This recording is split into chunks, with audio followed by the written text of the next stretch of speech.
ಆಡಳಿತ ಮಹಾವಿಶ್ವವಿದ್ಯಾಲಯದ ತಂಡಕ್ಕೆ, ಮಕ್ಕಳೇ, ಇವತ್ತಿನ ಕಾಲದಲ್ಲಿ ಇದು ಎಷ್ಟು ಬಹುಮುಖ್ಯ ಅಂತ ನಿಮ್ಗೆಲ್ಲ ತಿಳಿದಿದೆ. ಆಗ್ಲೇ ತುಂಬಾ ವಿಡಿಯೋ ತೋರಿಸಿದ್ರು. ದೇಹದಲ್ಲಿ ಎರಡು ಭಾಗ ಇದೆ, ಒಂದು ಆತ್ಮ, ಇನ್ನೊಂದು ಬಾಡಿ. ಬಾಡಿ ಆತ್ಮಕ್ಕೆ ಮನೆ, ಬಾಡಿ ಇದೆಯಲ್ಲ ಆತ್ಮಕ್ಕೆ ಮನೆ. ಆತ್ಮ ನಮ್ಮನ್ನ ಬಿಟ್ಟೋದ್ರೆ ಇದು ನಾವಾಗಿರಲ್ಲ, ಡೆಡ್ ಬಾಡಿ ಆಗಿರ್ತೀವಿ. ಆತ್ಮ ಇದ್ರೆ ಮಾತ್ರ ನಮ್ಗೆ ಗೌರವ, ಆತ್ಮ ಇದ್ರೆ ಮಾತ್ರ ನಮ್ಗೆ ಬೆಲೆ.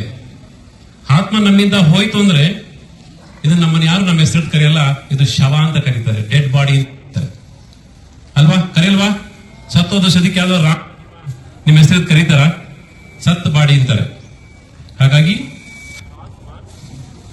ಈ ಆತ್ಮವನ್ನ ನಮ್ಮ ದೇಹದಲ್ಲಿ ಏನು ನಿಮ್ಗೆ ಗೊತ್ತಿದೆ, ಈಗಾಗಲೇ ವಿಡಿಯೋದಲ್ಲಿ ತೋರಿಸಿದರೆ ನಮ್ಮ ಮೆದುಳಿನಲ್ಲಿ ಆತ್ಮ ಇರುತ್ತೆ, ಅದನ್ನೆಲ್ಲ ನಮ್ಮನ್ನ ಕಂಟ್ರೋಲ್ ಮಾಡ್ತಾ ಇರುತ್ತೆ. ನಮ್ಗೆ ಬೇಕು ಬೇಡವನ್ನೆಲ್ಲವನ್ನು ಅದು ತಿಳಿಸ್ತಾ ಇರುತ್ತೆ.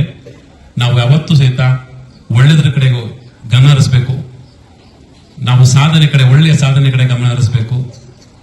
ನಮ್ಮಲ್ಲಿ ಏನಿರ್ತಕ್ಕಂಥ, ನೀವೇನು ಈಗ ಸ್ಟಾರ್ ಆಗ್ಬೇಕಲ್ಲ, ನೀವು ಯಾವ ರೀತಿ ಬೇಕಾದ್ರೂ ಸ್ಟಾರ್ ಆಗ್ಬಹುದು. ಅದನ್ನ ಬಿಟ್ಟು ಈ ಕೆಲವೊಂದು ದುಶ್ಚಟಗಳಿಗೆ, ತುಂಬಾ ದುಶ್ಚಟ ಇದೆ. ಕುಡಿಯೋದು, ಗುಟ್ಕಾ ಹಾಕೋದು, ಆಮೇಲೆ ಸಿಗರೇಟ್ ಸೇದೋದು ಒಂದೇ ಅಲ್ಲ. ನೀವು ಇವತ್ತ ಏನು ಮೊಬೈಲ್ ನ ಯೂಸ್ ಮಾಡ್ತಿದ್ದೀರಲ್ಲ, ಒಳ್ಳೆಯದನ್ನ ಬಿಟ್ಟು ಕೆಟ್ಟದನ್ನ ಜಾಸ್ತಿ ನೋಡ್ತಾ ಇದ್ದೀರಲ್ಲ. ಈಗ ಮೊಬೈಲ್ ನಲ್ಲಿ ಕೆಟ್ಟದ್ದು ಇದೆ, ಒಳ್ಳೇದು ಇದೆ ಅಲ್ವಾ? ಊಟದಲ್ಲೂ ಸಹಿತ ಒಳ್ಳೇದು ಇದೆ, ಕೆಟ್ಟದಿದೆ. ಈಗ ಗುಟ್ಕಾ ಅದು ತುಂಬಾ ಕೆಟ್ಟದ್ದು, ಅದೇ ನಾವು ಒಳ್ಳೇದು ಊಟ ಮಾಡಬಹುದು, ಅದನ್ನ ಬಿಡಬಹುದು. ಹಾಗಾಗಿ ಮೊಬೈಲಲ್ಲೂ ಸಹಿತ ನಮಗೆ ತುಂಬಾ ಕೆಟ್ಟದಿದೆ. ಜೊತೆಗೆ ಆ ಮೊಬೈಲ್ ಯೂಸ್ ಮಾಡೋದ್ರಿಂದ ತುಂಬಾ ರೇಡಿಯೇಷನ್ ನಮ್ಮ ದೇಹದ ಮೇಲೆ ತುಂಬಾ ದುಷ್ಪರಿಣಾಮವನ್ನು ಉಂಟು ಮಾಡ್ತಾ ಇರ್ತದೆ. ಸ್ವಯಂ ನಾನಲ್ಲದೆ ನಮ್ಮ ಪರಿವಾರ, ಮಿತ್ರ ಸಂಬಂಧಿಗಳನ್ನು ಕೂಡ ನಶಾಮುಕ್ತರನ್ನಾಗಿ ಮಾಡುತ್ತೇನೆ.